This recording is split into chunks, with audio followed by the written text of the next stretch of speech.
Okay, thank you for checking out my short video on using the maintenance log from Positive Latitude. So I've created this Excel spreadsheet.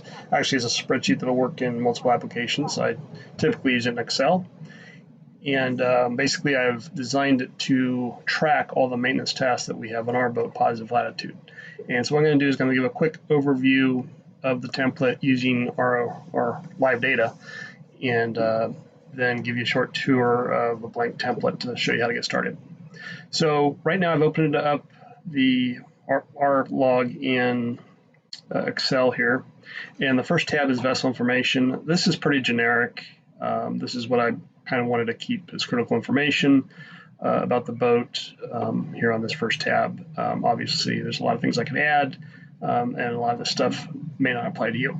So when you get the blank template, you can always change the static information. Now, most of the action happens here on the second tab called the maintenance log. And the maintenance log is simply a continuous list of all maintenance tasks that is performed on the boat. And I'm going to kind of go through all these categories to show you how it works. Now, this summary box up at the top is basically going to summarize all of the tasks that are shown here on the tab. And in a little bit here, I'm going to show you filters, which allows you to zero in on certain maintenance tasks, and then the summary will reflect what is shown on the bottom.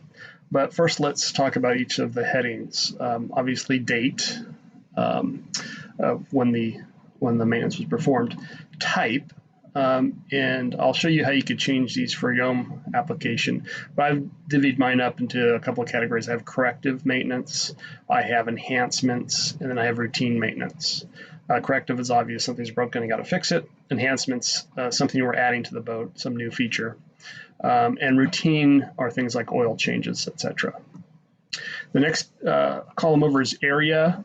These are also defined by you. It's not necessarily the physical location on the boat. That is going to happen over here in the location column. The area is kind of the skill set, whether it's plumbing, electronics, air conditioning, etc. And you can define this for your own boat as well. Equipment, I've predefined certain equipment on the boat that I want to track maintenance tasks, really specific to ours. In our case, we've got twin engines, starboard and port. We also have a generator. So I've got that listed under equipment, and then when we perform maintenance tasks, I can assign that maintenance task to a specific piece of equipment, and I'll show you how that's valuable later. If I do a maintenance task and I assign it to equipment, then I can also specify how many hours are on that piece of equipment. Then I have my description. Basically, this is everything I could think to describe what took place. Sometimes I've added, if it's a part, I'll put where I got the part from, for instance. That's all fed into the description box. Performed by, this is also predefined categories. And owner is obviously most of the tasks, since I do that myself. But if I have someone else perform it, then they're going to show up in this list as well. I'll show you how that works here in a second. Time. This is, I don't use this for tasks I complete, otherwise it would be depressing about how much less than minimum wage I'd be getting paid here doing my own work. But if you want to, you can record it for your own owner time. But if in some cases where I have somebody else perform some work on the boat, either they've provided me on the invoice or I've determined it myself, I'll put in the time. That could be valuable later to figure out, well, how much time did a specific task take if I have to do it again, or if somebody asks, that information is valuable. Then I break down cost of parts and cost of labor. Cost of labor I don't track on my own items, but I do track that when somebody else performs the work. And then automatically calculated is the total cost. The total cost is parts plus labor. I don't break down tax or anything like that. I just build that all into the cost, whether it's parts or labor. All right, so as I go down and fill out these various entries, I'm going to get drop-down lists on a lot of them. For instance, for type, you'll notice I have a little drop-down arrow here, and it's going to give me my 3 types I mentioned earlier: corrective, enhancement, and routine. Areas, I'll get a drop-down, and these are going to show all my areas that I've predefined for my boat. Even locations on the boat I've predefined. And and equipment, which I mentioned earlier. So anywhere there's a drop-down list, that means you have to pick either you don't enter anything, for instance, I don't have my toilet listed or any equipment, I guess I could, but for instance, if the maintenance task performed was on the starboard engine, I'm going to select that off this list and specify the number of hours. And that goes for most of the columns in here have predefined values, and those choices are driven by what we call lookup tables, which I'm going to show you in a second. But why is that important? Why do we like to predefine that? It really comes down to the filters. So you also notice on these column headings up here, I have little drop downs. And these are filters so I can specify, of all the tasks I have on this list, for instance, I've got 86 entries since we got this boat a little over a year ago. If I want to, for instance, look at some summary information on just the starboard engine, all I'd have to do is drop this down on equipment and say, well, let's unselect everything and only select the starboard engine. So what that will do, we'll notice my entire list now is going to only show the starboard engine. But also look up here what happens in my summary. I've got 16 entries, total time involved.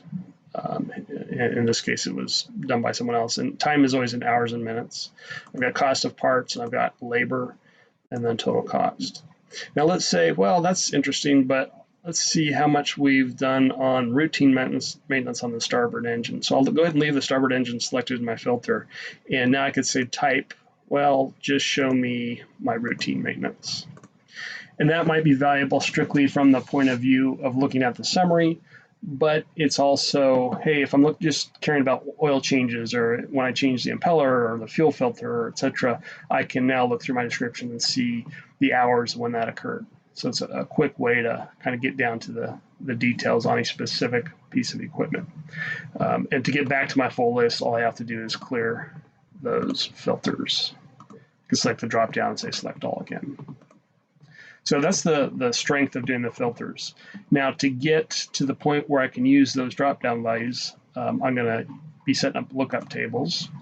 And if you go to the tab for lookup tables, you'll see a lot of the same headings that we saw back on that spreadsheet. Here's my maintenance types, which we talked about, maintenance areas, vessel location or location on the vessel, equipment. Now I've got twin Cummins engines, and I've got my port engine and my starboard engine listed separately, but I also have an equipment entry for Cummins engines because, I'll show you in a second, I also keep track of my spare parts, and a lot of my parts can be applied to either engine. So I don't want to put my spare parts all on the starboard or on the port. I guess I could, but instead I have a equipment just generically called Cummins engine, so I can see all the spare parts for the Cummins engine, whether they're going to work on the starboard or port, and performed by, these are other vendors that we've used to work on our boat.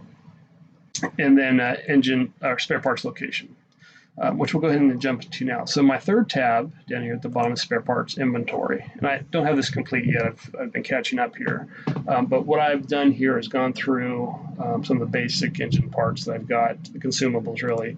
And we use that same drop down for equipment here. And that's why in this case, notice we have Cummins engine. And I have a part. This is just a part description. And I'll have a part number. And then I have a spare part location. I haven't gone beyond just specifying an engine room. I keep my parts in various boxes, and they're already labeled. If I wanted to, I can create different drop-down values for each box, but I haven't done that at this point. So everything's generally in the engine room. If I do store some electrical parts and plumbing parts, etc., outside the engine room in a few boxes. So if I wanted to add that, or when I add that, I'll just come in here and add a spare parts location that specifies where those parts are. Once I type the value in here, then that drop-down value will be accessible when I add to the spare parts inventory. And then I have a count column just to keep track of how many of those parts I have. Of course, you got to make sure you update this. If you use something, you do oil change, for instance, I'm going to have to go through here in several places and update gallons of oil, for instance, and my oil filter and fuel filter, anything I've changed during that process. So that's a quick look at the spreadsheet. I do want to show you that the same exact template will also work in Excel. And I'm going to go ahead and show you the same spreadsheet that I just showed you, but now it's in Excel sheets, which is pretty nice application as well. And there was no other modifications or difference with the files. The only thing you have to be aware of in Sheets is that when you open it up in Google Sheets, if you want to start filtering it, just highlight a column heading and go up to Data and specify Create a Filter. And just by doing that, it will create filters for everything, every column up here on the top. So now I can go to my equipment, for instance. It's a little bit different, but same idea. I can clear all my selections. Say, just show me the starboard engine, and you'll notice I basically performed the same action I just did in Excel. I got my summary up here, and I'm only seeing the equipment entries for the starboard engine, for example. Other than that, it works the same way.